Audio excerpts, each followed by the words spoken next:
Some of you may be looking at this thumbnail and go, eek! I know that fan fiction, the concept of it, upsets a lot of people. I think it just shows our love of particular stories, particular authors, particular characters, and the one or two books we might have about particular characters just aren't quite enough and they stir our imaginations. And so people write fan fiction. And admittedly, a lot of it isn't great.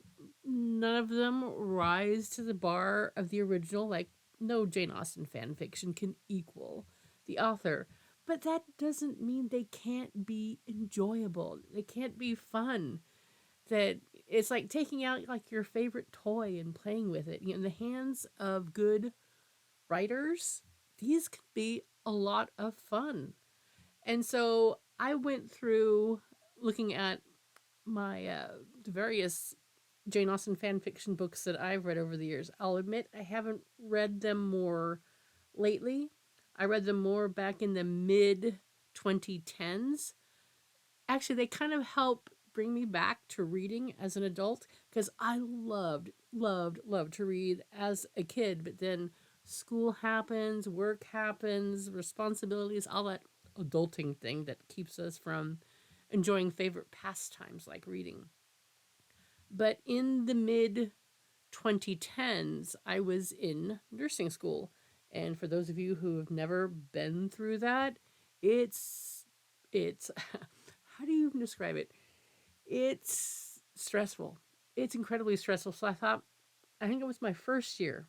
It was my first year of actual RN training, not the years before where I took, anatomy and physiology and microbiology and all that stuff. I thought if I make it through my first term in proper RN school, I'm going to buy myself a Kindle and I'm going to just enjoy some books. And so that's what I did. I bought a Kindle and I started just, looking around to see what they might have. And I'm just like, oh, I loved Pride and Prejudice. Let's see what these are about. And it actually, again, just it opened the door back to me reading voraciously as an adult. Some might say that's maybe not the best choice, but hey, whatever gets you there with reading, follow that lead. And I thought I would share my top stories here as a part of Feb Regency. Christy from Dostoevsky in Space, her challenge was to read a historical fiction book set in the Regency era. So all of these books will be set in the Regency era, and specifically, they'll be Jane Austen fan fiction. So if you're not quite feeling up to reading the classics as a part of Feb Regency, you can pick one of these books, and especially if you know Pride and Prejudice, you will most likely enjoy or maybe argue with the author, but they definitely, I enjoyed them back in the day. And by the way, the cartoon on this thumbnail is actually a contemporary drawing or illustration of one particular area of Vauxhall Gardens. If you've watched Bridgerton, you've seen their remaking of that, and here's an actual contemporary view of that. All right, let me go ahead and just get to the wonderful, my favorite Jane Austen fan fiction. It's funny, I didn't actually choose like, oh, I'm gonna do like my top 10. But as I went through all my different Goodreads bookshelves trying to find these, I actually found like literally 10. Plus, I've added a bonus 2 that you can get for free in EPUB or ebook format or read on the web at Project Gutenberg, because Jane Austen fan fiction has probably been around almost as long as the original stories themselves. Um, I can't quite, verify that, but the two that I was able to find at Project Gutenberg were both done in the early 1900s, one in 1906 and one in 1913. And so I've collected all the covers so I can just show you what all the covers look like. In the description, there'll be links to the books at Project Gutenberg, links to the contemporary retellings and variations at Amazon, so you can check them out. Without any further ado, let me start with the two books at Project Gutenberg. This one is Pride and Prejudice, a play. So essentially, this person made a dramatic version of Pride and Prejudice in 1906. And what I found interesting is I definitely found echoes, especially in the failed proposal scene at Hunsford. I found echoes of the 1995 BBC miniseries because if you might remember in the original, Jane Austen doesn't quite, she gives some actual words, but a lot of it is more descriptions of the kind of things they talked about without the actual dialogue. And so this is somebody taking this story and making it a play, so it's all about the dialogue. And I was surprised when I checked it out. It was like, wow, again, echoes, echoes. And I love actually how, if my supposition is correct, how the people who made that 1995 version of this amazing book, how they took from so many sources, or that they did a lot of research, and like back to the Hugh Thompson illustrated book and this version of a play. Like I said, it's my supposition, but I think that that's accurate. The other book at Project Gutenberg is Old Friends and New Fancies by Sybil Brinton. And this one is really charming. It's it's not just Pride and Prejudice. It combines, I think it's like from literally every single story that Jane Austen wrote, or most of them. Let me see if I can read you her. There we go. I want to read you the little bit of a preface that she wrote, and you kind of can understand the spirit with which she wrote it. So she says, in this little attempt at picturing the after adventures of some of Jane Austen's characters, I have made use of the references to them which she herself made, and which are recorded in Mr. Austen Leigh's memoir. More grateful acknowledgments than I can ever express are due to my friend Edith Buran, without whom this book could not have been written.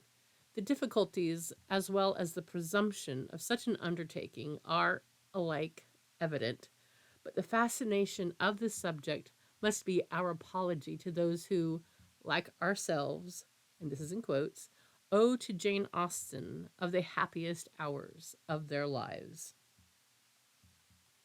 And most of the characters in this, and basically it's like the after story. So it's the Darcys, and actually most of the characters come from Pride and Prejudice that they used, but also characters from Mansfield Park, Northanger Abbey, Sense and Sensibility, Persuasion, Emma, and essentially it's the Darcys. They decide to go to Bath, and all the other characters show up, and I just again just found it a lot of fun, and definitely one of the earlier bits of Jane Austen fan fiction. And the next book will be my first one of the contemporarily written in the 2010s at some point. This is probably my absolute favorite one of the Jane Austen fan fiction. It's called Thursday's Child, and I know I'm going to butcher the author's name, Pat Santarciero. And what she actually did, and I actually remember reading this in the reviews when I was picking this book, originally, when I originally picked it to read, is the author, took a plot idea from a somewhat obscure movie and made it fit with Darcy and Elizabeth. And so it is completely not canon remotely. Yet the characters are very true to what we know of them. And it's one of those ones that's just like, it's heartrending, especially for Elizabeth, because she doesn't quite know what she's getting into with Mr. Darcy.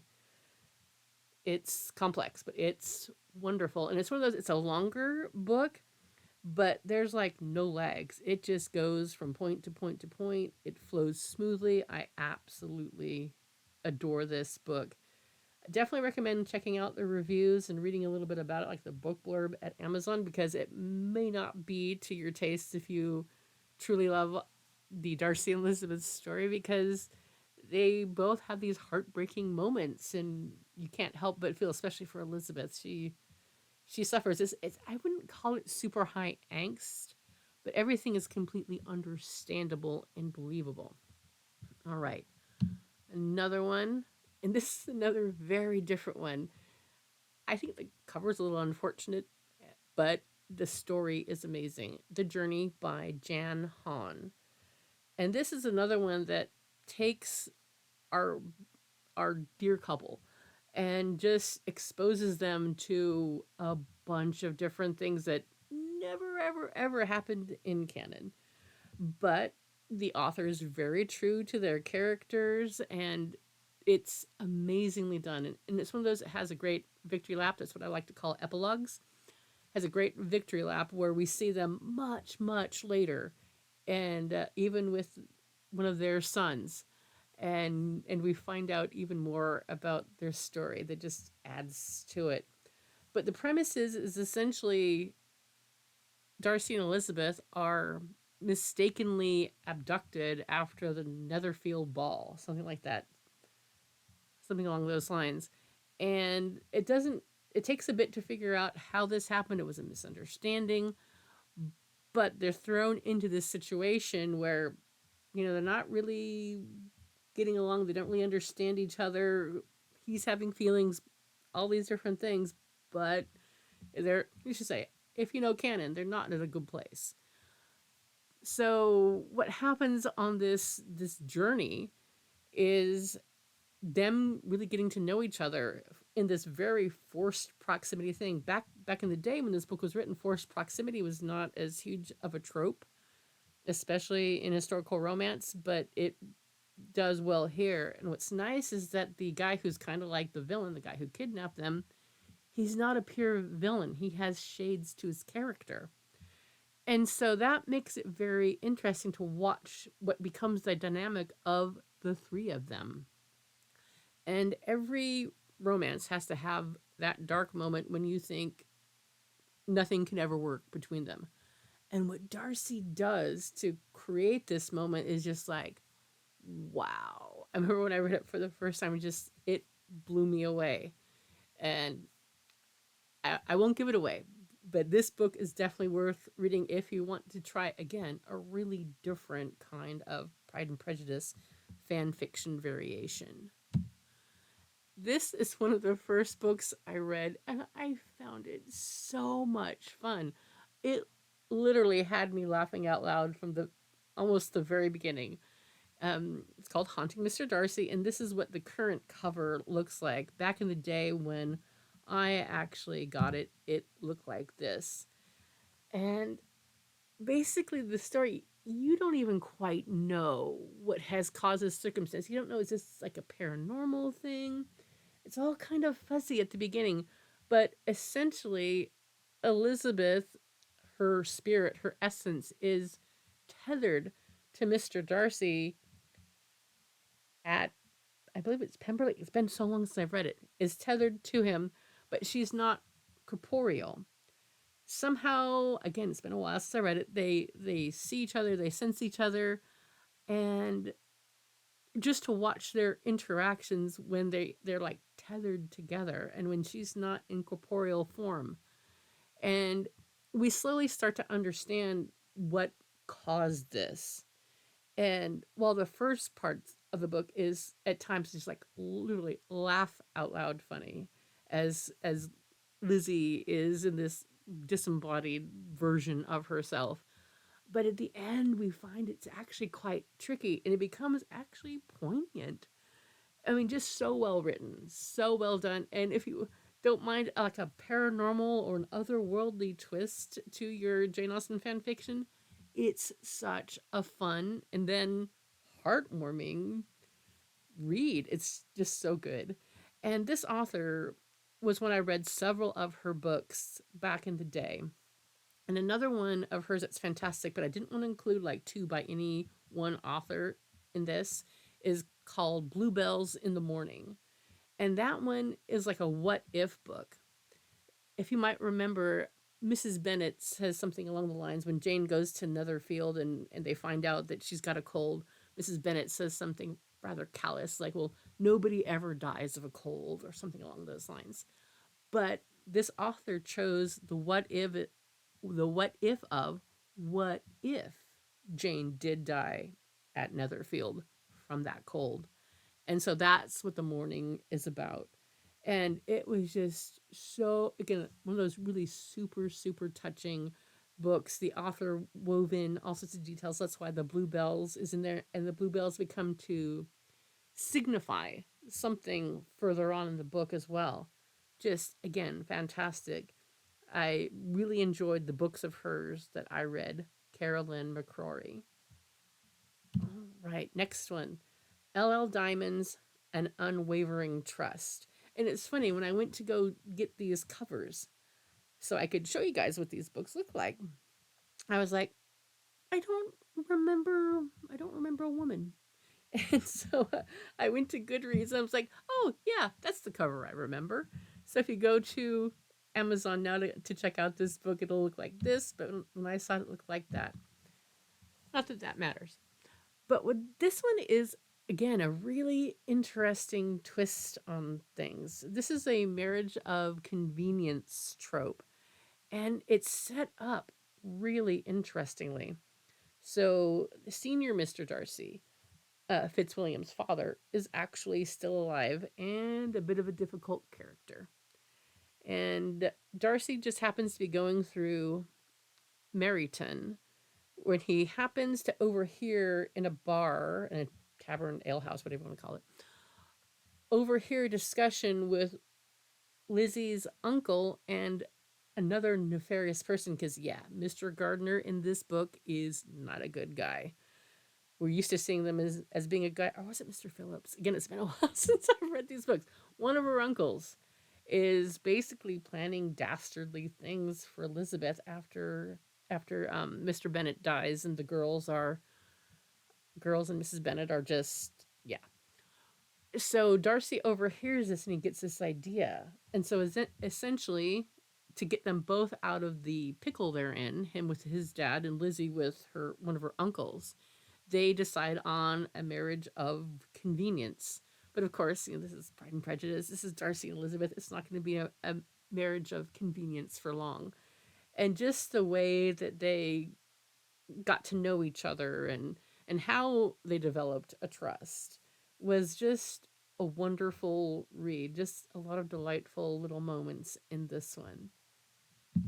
All right. Another one that takes canon way, way out of its normal path is Fitzwilliam Darcy, An Honorable Man by Brenda J. Webb. Brenda J.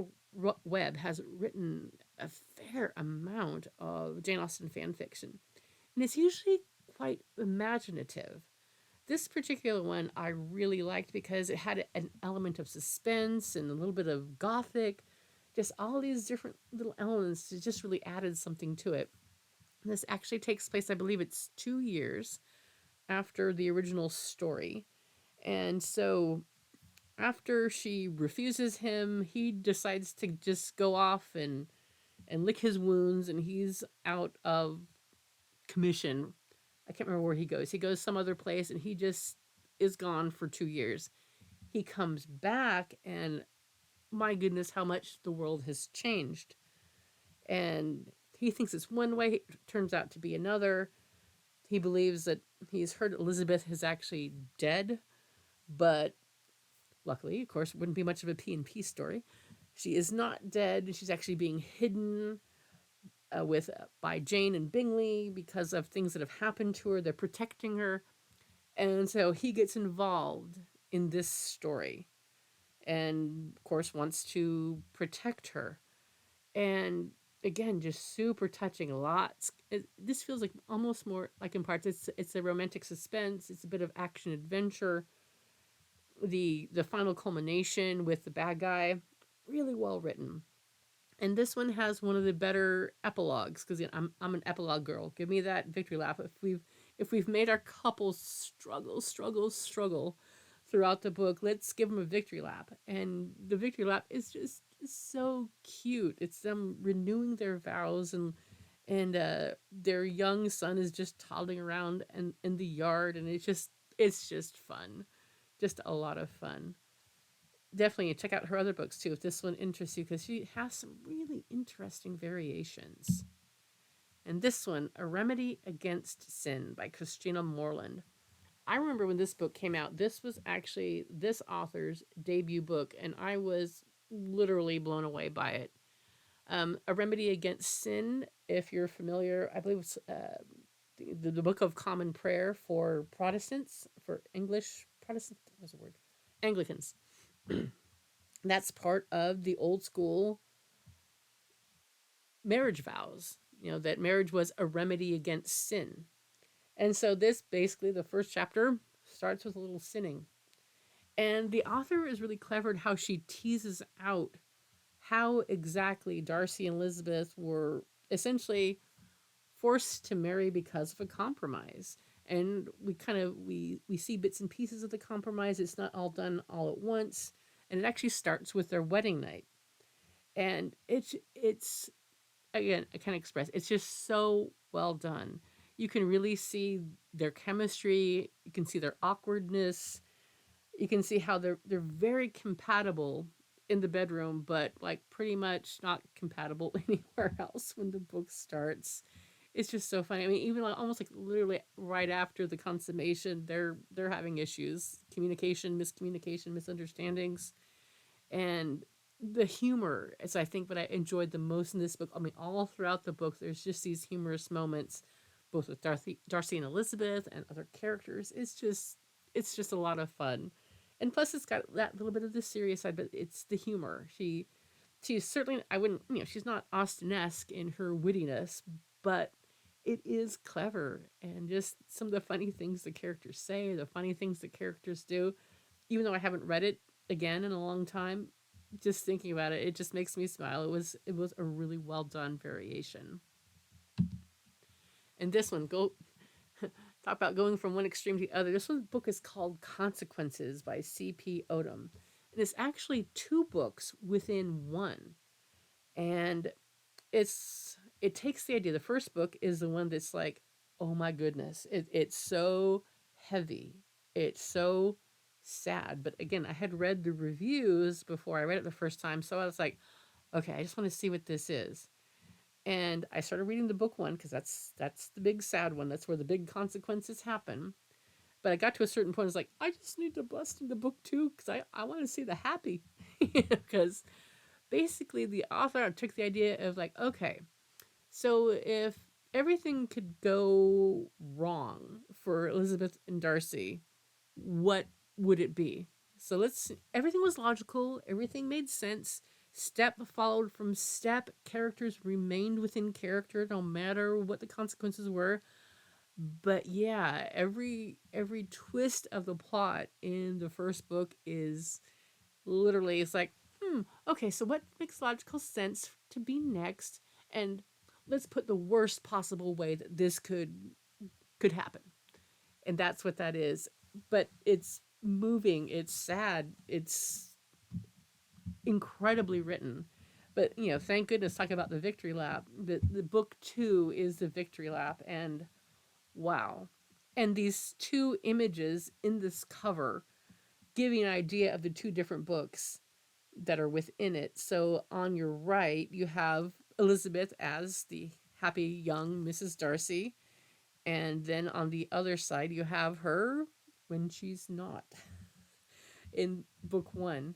Because essentially, what happens, what starts things off going badly in book one, is they never meet at Pemberley. So they never have all of that happen. And so it's like literally like his horse throws a shoe, and so they miss each other like by minutes, and then just things start to devolve from then. If you like a book that makes you cry, this is your book. If you need to have that moment, and admit it, sometimes us girls like to have that. but really well done, even if it's emotionally wrenching. And this one is Duty Demands by Elaine Owen. I love this story, and this author is again one of those particularly talented ones. Not wild about this cover. This is actually a newer cover for the book. Cause like to me, that doesn't look like the clothing that would have been in the Regency era. Yes, they caught the comet there that actually was there in 1812, but that's not quite my Elizabeth and Darcy. When I read the book, the cover looked like this. And that's, again, kind of a different sort of one. But if you go to Amazon or you look at Goodreads, that's the cover you'll see. And this is one where they marry essentially right away. I believe it, again, it's been a while since I read some of these books. Mr. Bennet has died, and essentially Elizabeth, says yes to him at his first proposal because she figures it's the way to protect her family. At this point, Darcy is in love with her, or at least his version of love for his character development at that time. So he interprets and misinterprets things about their interactions, and she isn't very comfortable with him. She didn't like him at this point. She thought he was the bad guy with Wickham, all that good stuff. And so part of what the first part of the book is about his slowly dawning realization like, "Oh, she doesn't love me. Oh, I don't even think she likes me."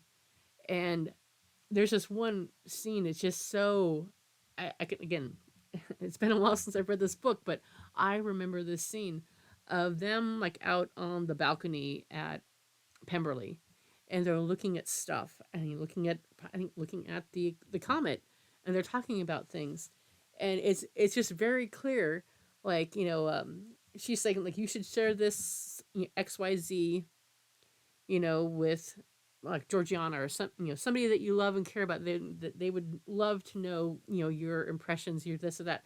So all of a sudden it dawns on us like, wait, she's not talking about herself that way. And all of a sudden he just like, oh my gosh, she doesn't love me, and things then kind of break apart for them. And the coming back together is that much sweeter as Elizabeth does realize once he's kind of taking himself out of the equation for a bit, how much she does care about him. And again, just super well written, very well done.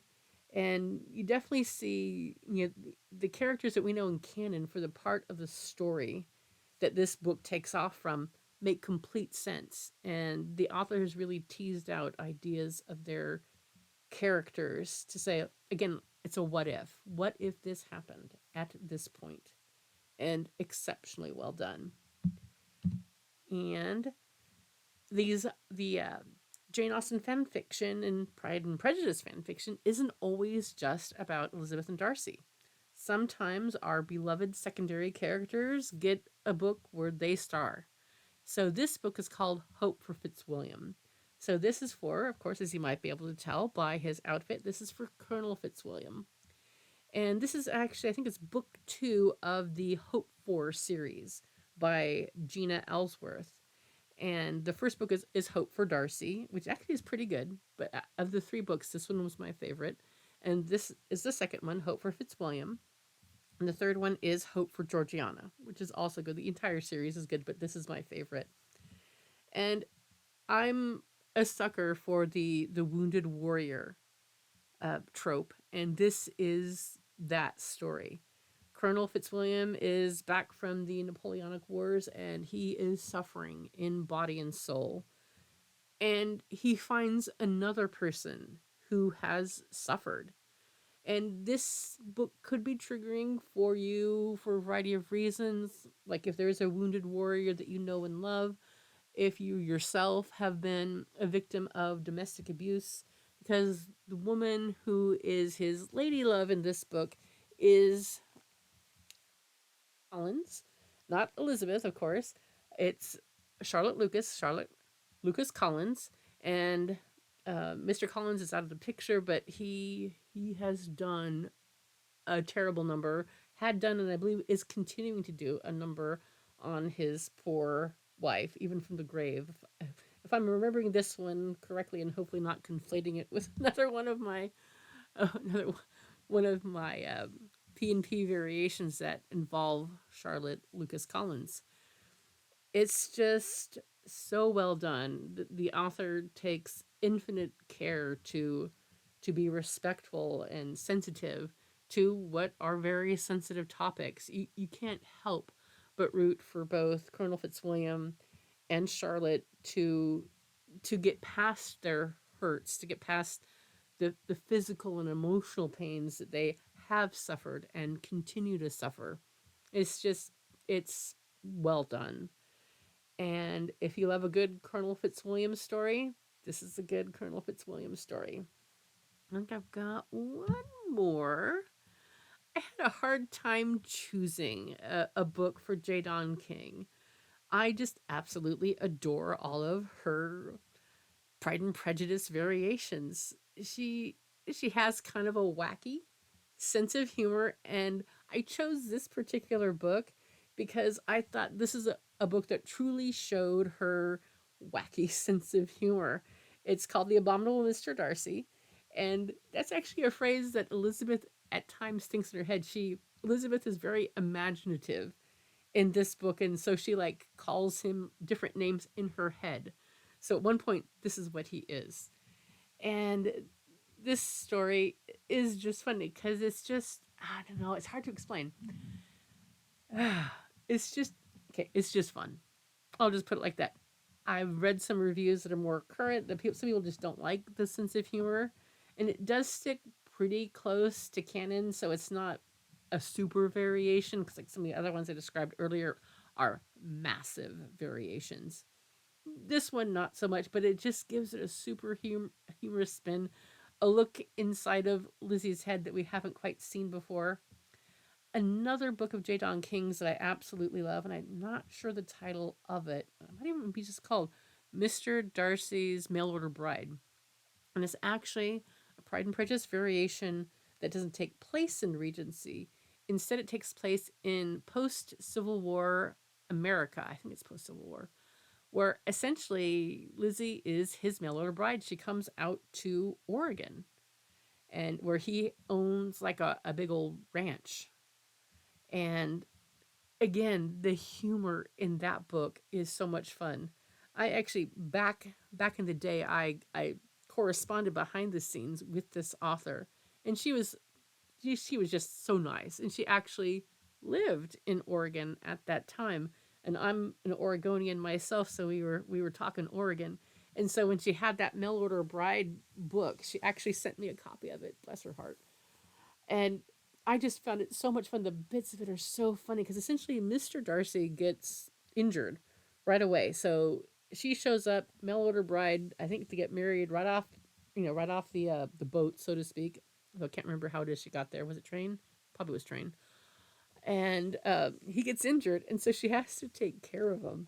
And so she's having to do all these things that to say none of us would enjoy doing. I mean, she has to help him go to the bathroom. She has to help him eat. She has to help him do everything. And of course, is he loving this? Oh, heck no. So I just found that, again, so fun. There's so many humorous moments in that one.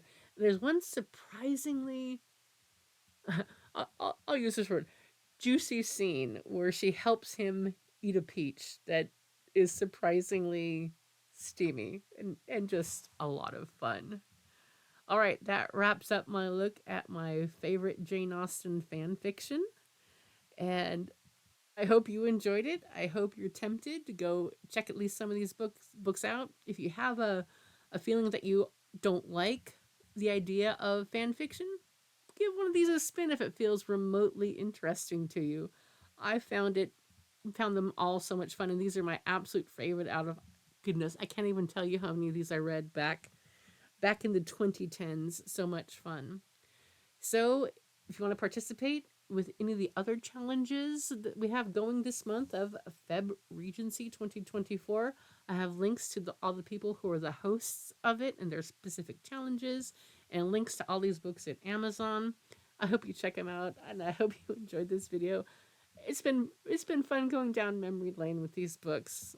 I'll actually have to read them again. I'm hoping I actually remembered enough right so that if you read these books, you go, hey wait, that Jamie at For the Love of Old Books, wait, she got that part wrong. Anyway, if you love old books like I do, please subscribe to my channel, share this video with other people who you think might enjoy it, and if you love Jane Austen fan fiction, write in the comments below what your favorite stories are. I would love to know. Or if you just love other fan fiction, because there's so many worlds that people have explored in fan fiction. If you've done that, if you have any favorite worlds, if you have any favorite authors, share them in the comments. I'd be very interested to see. All right, that's it for this Feb Regency video, but I'm hoping to make some more before Feb Regency 2024 ends.